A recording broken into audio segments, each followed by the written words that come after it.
5,000 টাকা দিয়ে আমেরিকানরা খাচ্ছে টয়লেটের পানি। শুনতে অদ্ভুত লাগলেও এটাই এখন আমেরিকার অনেক জায়গায় বাস্তবতা। কিন্তু কেন তারা এত টাকা দিয়ে ব্যবহৃত পানি খাচ্ছে? এটা কি কোনো বিলাসিতা নাকি চরম সংকট? চলুন জেনে নিই আসল রহস্য।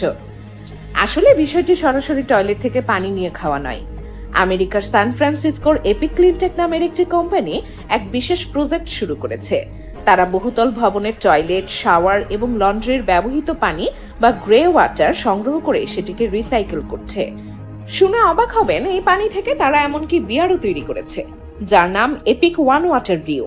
আর এই পুরো সিস্টেমটি মেনটেন করতে এবং পানির সংকট মেটাতে আমেরিকানরা মাসে গড়ে প্রায় $49 বা বাংলাদেশি টাকায় 5,000 টাকারও বেশি খরচ করতে রাজি হয়েছে।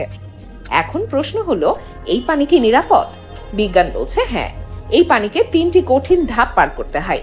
অ্যাডভান্সড ফিল্ট্রেশন, যেখানে ক্ষুদ্র ময়লা দূর করা হয়। রিভার্স অসমোসিস, যা রাসায়নিক উপাদান সরিয়ে ফেলে। আলট্রাভায়োলেট ইউভি ট্রিটমেন্ট, যা সব জীবাণু ধ্বংস করে। এই পানি সাধারণ ট্যাপের পানির চেয়েও বেশি বিশুদ্ধ এবং স্বচ্ছ হয়ে ওঠে। ক্যালিফোর্নিয়া বা টেক্সাসের মতো জায়গায় এখন ভয়াবহ পানির সংকট বা খরা চলছে। তাই বিজ্ঞানীরা বলছেন, ভবিষ্যতে আমাদের সামনে টয়লেট টু ট্যাপ প্রযুক্তি ছাড়া আর কোনো উপায় থাকবে না। এমনকি মহাকাশ স্টেশনেও মহাকাশচারীরা বছরের পর বছর ধরে এভাবেই পানি পান করে আসছেন। পানির অপচয় কমাতে এই প্রযুক্তির বিকল্প নেই। কিন্তু আপনাকে যদি 5,000 টাকা দিয়ে এই বিশুদ্ধ করা পানি দেওয়া হয়, আপনি কি তা পান করবেন? কমেন্টে জানান। আর এমন আরো ইন্টারেস্টিং তথ্য পেতে ফলো দিয়ে রাখুন।